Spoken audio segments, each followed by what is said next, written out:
everyone, how are you all? I am fine here and I hope you all are doing very well. तो कल मैंने chapter 6 algebraic expression start कराया था। अब algebraic expression में मैंने 2-3 डेफिनेशन कराई थी। कौन सी कराई थी? कांस्टेंट, वेरिएबल्स, टर्म्स और कफिशिएंट। और कफिशिएंट तो आज मैं कराऊंगा, उसके बाद मैंने कराया था टर्म्स वाला बताया था। टर्म्स के फिर एग्जांपल्स बताए थे और उसके फैक्टर्स भी बताए थे, है ना, ये सब पढ़ाया था। उसके बाद की कुछ और एक्सप्लेनेशन है, पहले उसे भी समझ लेते हैं, फिर उसके बाद देखते हैं। उसके बाद जैसे टॉपिक है कफिशिएंट। कफिशिएंट में क्या करना होता है, देखिए समझिए। पहले डेफिनेशन लिखा है, any of the factors of a term is called coefficient of the product of the remaining factor। Definition में जाइए, पहले तो समझ लेते हैं कॉन्सेप्ट वाइज। जैसे लिखा है -8xy²। अगर इसमें कहा जाए कि x का कोफिशिएंट क्या है, कोफिशिएंट का मतलब होता है एडजेसेंट। एडजेसेंट मतलब पास वाला, मींस x के साथ में क्या है, x का कोफिशिएंट क्या है।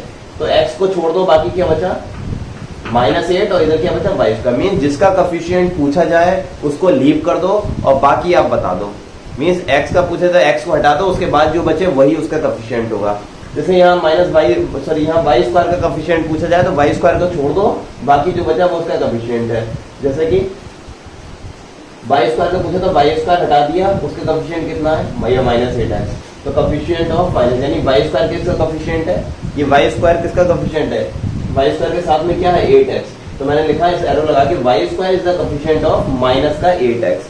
अब x किसका कोफिशिएंट है, x को छोड़ दो, -8y² का, तो कोफिशिएंट ऑफ -8, यानी x is the coefficient of -8y²। तीसरा ये -8 किसका कोफिशिएंट है, xy², तो -8 is the coefficient of xy²। ऐसे में इस तरीके से मीन जिसका कोफिशिएंट निकालते हैं उसको लीव कर दो, उसको हटा दो, बाकी उसका कोफिशिएंट। फिर से एक और बता दो, जैसे -7xy। अगर मैं पूछूं कि इसमें x का कोफिशिएंट कितना है तो x को हटा दो, या नहीं समझा हटा दो, मतलब x से डिवाइड, x हट गया, क्या होता है -7y। तो x का कोफिशिएंट कितना हो गया, -7y।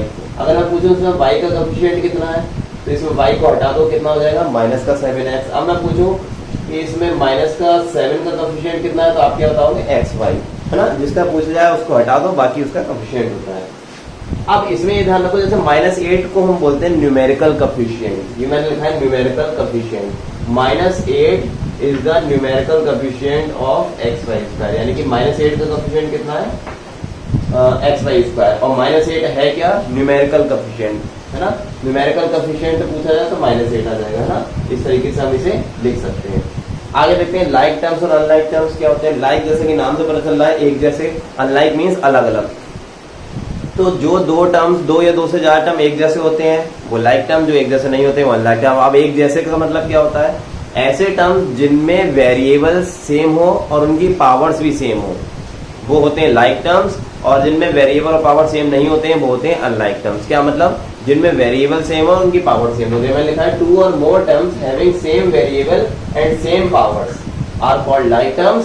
If they do not have, then they are called unlike terms। Means अगर सेम वेरिएबल और सेम पावर्स होती हैं तो लाइक टर्म्स होते हैं, अगर ये ऐसा नहीं होता है तो वो अनलाइक टर्म्स होते हैं। ठीक है, एग्जांपल देखते हैं 5p और -19p, same variable and same powers. हमें इसमें वेरिएबल और पावर्स देखनी है उसकी, कांस्टेंट से हमें मतलब नहीं है। देखिए यहाँ कांस्टेंट कितना 5, यहाँ कांस्टेंट कितना -90, इससे हमें कोई भी मतलब नहीं है। हम केवल किसे देखेंगे, वेरिएबल।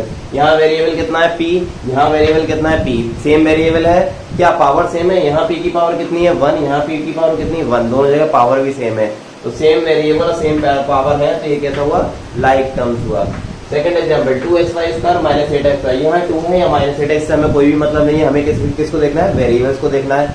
यहाँ देखो x, यहाँ भी x है, यहाँ x की पावर कितनी है 1, यहाँ भी x की पावर 1 है। यहाँ देखो y, यहाँ भी y है, यहाँ y की पावर कितनी है 2, यहाँ भी y की पावर 2, यानी कि ये xy² और xy² सेम है। तो ये कैसे हुए, लाइक टर्म्स। यहाँ देखते हैं 5x और 7y, यहाँ x है यहाँ y है, वेरिएबल ही सेम नहीं है तो ये अनलाइक टर्म्स। यहाँ देखो 4x और 7x², यहाँ वेरिएबल क्या है x, वेरिएबल यहाँ भी x है।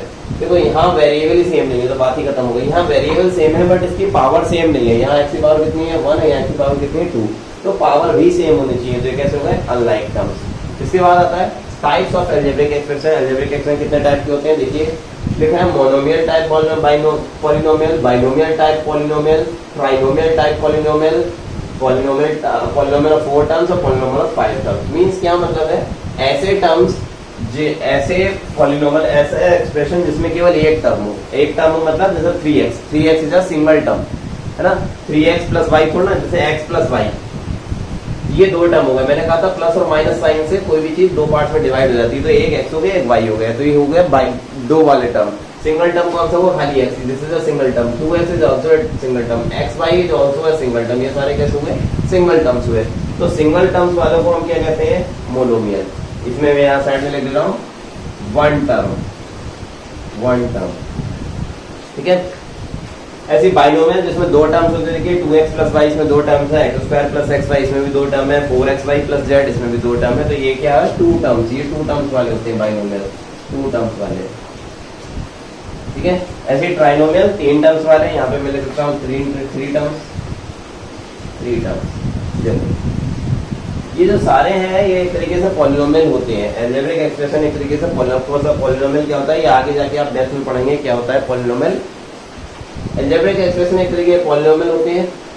अब पॉलिनोमियल के पार्ट्स होते हैं, ये मोनोमियल, देखिए इसलिए सारे मोनोमियल भी एक पॉलिनोमियल है, बाइनोमियल भी एक पॉलिनोमियल है, ट्राइनोमियल भी पॉलिनोमियल है, और इसके बाद की भी जो टर्म्स होते हैं वो सारे पॉलिनोमियल होते हैं। लेकिन क्या होता है, जो एक टर्म्स वाला जो होता है उस पॉलिनोमियल का स्पेशल नेम है। जैसे मैं कहूँ मेरे क्लास में 10 बच्चे हैं, 10 बॉयज हैं, तो पहला वाला भी बॉय है, दूसरा रोल नंबर भी बॉय है, तीसरा रोल नंबर भी बॉय है, लेकिन इन सबके अलग अलग नेम है।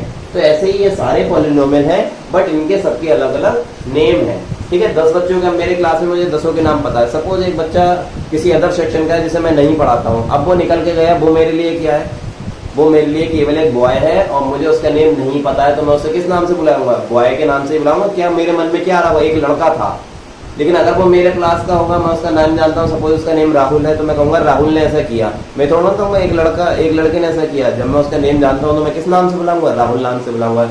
लेकिन अगर मैं उसका नेम नहीं जानता हूँ तो मैं क्या कहूंगा, एक लड़के ने ऐसा किया, है ना, तो लड़का करके उसे एड्रेस करूंगा। सेम यहाँ पे इन तीन टर्म्स के तो नाम होते हैं। जिसका एक टर्म होता है वो मोनोमियल, उसका नाम है।